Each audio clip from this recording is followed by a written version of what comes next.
Though we will start with probably the most shocking news of the week. It's been a weird couple weeks. First, Chara leaves Boston, part ways with Chara. Corey Crawford, who had just signed in free agency, I think this October 10th was the day of the signing. He signed with New Jersey for 2 years after having a bit of a messy breakup with the Blackhawks. Announces his retirement after 10 seasons. And I'm just going to read you guys some stats here. And we'll talk about what this means for New Jersey in a second, but I feel like we need to celebrate Corey Crawford here. 2 Jennings trophies. 3rd in regular season games played for the Blackhawks, goalies obviously, 488. 3rd in regular season wins. By the way, the guys ahead of him are like Esposito, so just for frame of reference here. 2nd in playoffs games played, and the Blackhawks all-time winningest goalie in playoff history, 52 wins. He was in net for 2 of those Stanley Cups. We sit here and we celebrate Corey Crawford. I want to get you guys, give me a thought or two on Crawford. On the crow, we call him. I'll go to the guy wearing black, like a crow. Daniel. Yeah, I remember when Corey Crawford broke in, and I remember 2 things. There was that carousel of goalies in Chicago. It was like Cristobal Huet, Nikolai Happy-Bulin, and then Antti Niemi, and then Marty Turco. And then you try to figure things out with that. And then eventually Corey Crawford, 7 years after he was drafted, becomes the guy for them. And at the time, I'm like, the Blackhawks are so blessed that this keeps happening to them. Not so much the case now, but what they were able to do then to get Corey Crawford, who's been such a consistent presence for those cup runs. He's a guy that, you're really going to associate with Chicago. And I didn't think I would. And the one thing I kind of look back on and just, you take that stability for granted in a way where it's like, yeah, Corey Crawford, Chicago.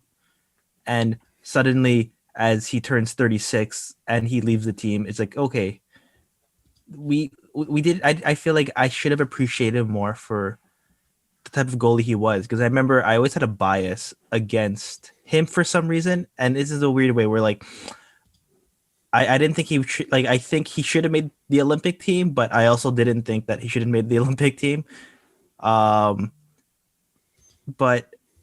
he was that guy that, I know that we criticize Jonathan Taves for it, but it's just one of those guys that, he really grew with. He really became that guy in Chicago after, again, I remember Marty Turco trying to be the guy there at the end of his career, and it just did not work out. And Corey Crawford, great goalie,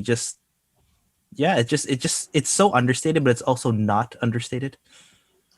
Yeah, there are, when I saw the announcement, I thought, all right, there's going to be a few trains of mine here. And Alex, the first thing I saw was, most overrated goalie ever. And that's just simply not the case. I mean, go look at his stats from last. Okay, they've been bad. Okay, maybe not bad. They've been less than good the last few years. And I think one of the only players on that team that has been somewhat consistent has been Corey Crawford. I think there's an argument to be made in modern history. He's probably their best goalie. Oh, yeah. Not even a question. Yeah, okay. I mean, I don't want to say their entire history because I think it's unfair. Yeah, I think it's unfair.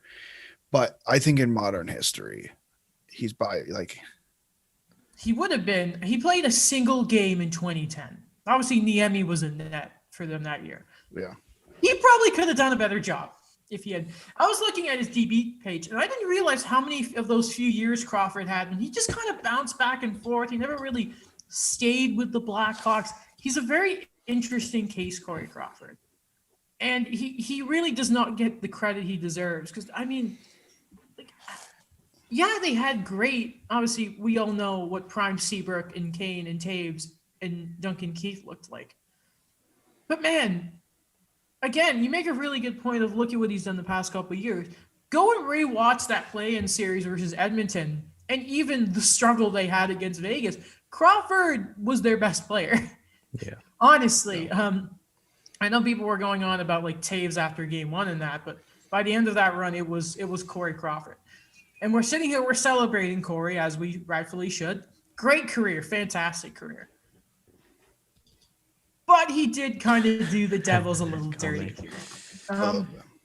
A little bit, because right at the start of that free agency, it was for weeks we were saying, that's even months, the whole year, that it was going to be this great goaltending market, and the Devils went in. They already had Mackenzie Blackwood, who we have become great fans of the show thanks to Alex.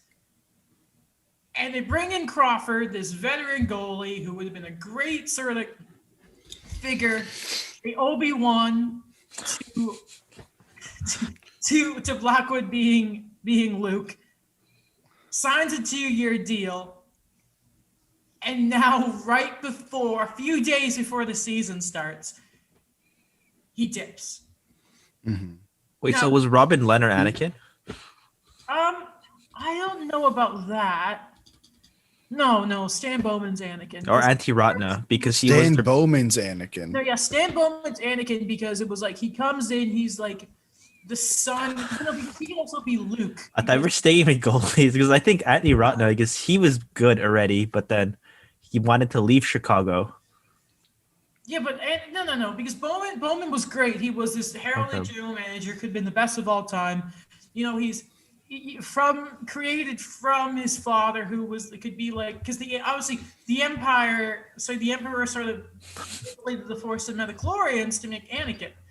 And in another sort of way, it's more biological, but then of course Stan comes from Scotty.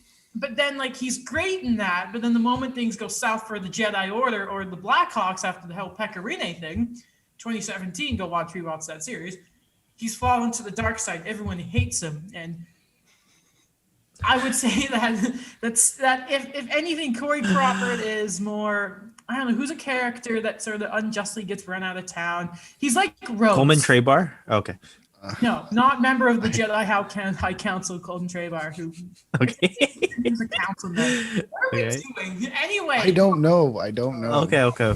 But honestly, Corey Crawford committed 2 years to this squad, and then just sort of, it's his right, and he's had health problems in the past. Uh-huh. But this was pretty scummy. I don't think you can really deny that. This is pretty, and now, who's out there? Are they going to claim Michael Hutchinson, Charlie Lindgren, Dustin Tokarski is on waivers? Hey. I love him, but from that standpoint, it is a little bit of a punch to the gut. I guess I give Crawford the benefit of the doubt because of literally everything that's going on around COVID, plus his injuries in the past with head injuries. But if I'm being very honest, I do think that without Corey, I think it might be better without Corey Crawford, and I'll explain why.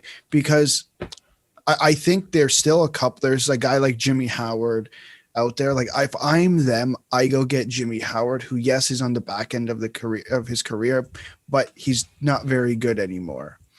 And the New Jersey Devils are not very good. Where are they is there any chance they make the playoffs? Oh, you're gonna laugh at my list later. Oh, don't tell me you have the Devils make. We'll get into that. There's no chance they make the playoffs. Wouldn't it be better if they just got a lower pick? For the sake of them. Well, they have. Let's not forget, Jack Hughes is still going to be a really good player. Sure. They could. Yeah. Could they use some more in the defense? Yeah. Yeah. Well, I think for Blackwood and how important it would have been for him, I think Crawford would have been just such a great guy to have around. And no respect to Jimmy Howard, but it's Jimmy Howard. If we're going to go on about goaltenders that probably, get too much credit, and I love Jimmy Howard for the jokes of winning 2 games last year. I mean, Detroit love having those goalies that probably are overrated because they were part of monster teams. Crawford's the opposite of that. How do you go from, I've got this Corey Crawford, amazing goaltender, few Stanley Cups, to, hey, Mackenzie, your partner is Jimmy Howard. And recent performance is a hell of a drug. I think before I get to that point about Jimmy Howard, which is kind of funny that we're talking a lot about him again, but I think 2 things with Corey Crawford is, one, this is a guy that he knows he's at the back end of his career, and I think he wanted to go out on his own way. And I could understand that because he played for so long. He was so dominant in his prime for those cup runs. And we saw what happened since, yes, the Nashville series incident 2017, where he's just always been injured. The team keeps declining, but he still keeps trying to come back. So I understand it was a bit of a high cap hit. I understand. I think if this is a guy that wanted to play and had that injury history, then and this is coming from someone that didn't know what the market was like in terms of what teams were offering him. But I think he wanted to kind of, in a way, and I'm going to use Fred VanVleet as an example, he wanted to bet on himself. He went to a place where he felt that he needed to get the term to show that he can still play. And, I understand that. The only issue I kind of had with that is the cap hit. And I know it is a weird thing. I don't agree with you at all there. No? If you just don't. No. Because we just sort of talked about this performance. I don't think he needed to prove a damn thing. No. And cap hit, I was okay. Like the Devils have cap space, right? What was it? 3 million? It's over a little, like 3.6. I mean, and that goes off the books. So because if you apply to retirement, and it's because I don't see it on their cap friendly page. Like it's just completely disappeared. I was just wondering because he signed it before. How old is Crawford again? 36. I was wondering if maybe something had to do with the other for like over 35. That's what I was thinking as well. But I guess maybe there's some. Whatever. I mean, I trust cap friendly, so I think it's I don't know, not a pride thing, but it's just kind of like him wanting to prove to everyone he could still play. Because I know that things really soured with Stan Bowman. That I think, the but who did he have negotiations were to like prove they were to, there. though? I think to himself the last 3 years. But would he not have proved that in the playoffs? It's so short though, and he's still the best player in the world. Because I see it this way, like, yeah, you beat Edmonton. Yeah. But then, which I don't think a lot of people were expecting. But then, like, you go against Vegas, and it's like, okay, that's a real team. And it's against Robin Leonard. Yeah. No, that is a good. Yeah, no. And Leonard was sort of the guy that it seemed kind of kicked. No, you make a good point there. Yeah, looking at it like that, and it's like the guy who beats me is. It's still not great of him that it's kind of like when people gave Pavel Datsyuk crap a few years ago. That was a few years left on his deal with Detroit. He went to kind of bolted when he saw the writing on the wall. I feel like that one was a different situation because he went to Russia. Corey Crawford retired.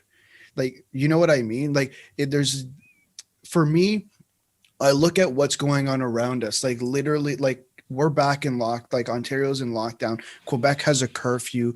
I don't know what the US is doing. Right. So like all these plays and there's just this pandemic going on in the middle of an NHL season. And I know there's arguments. I went on Twitter when Ontario announced Toronto and Ottawa can play. And the comments were not very happy. Right. So I think there must be a worry for some players.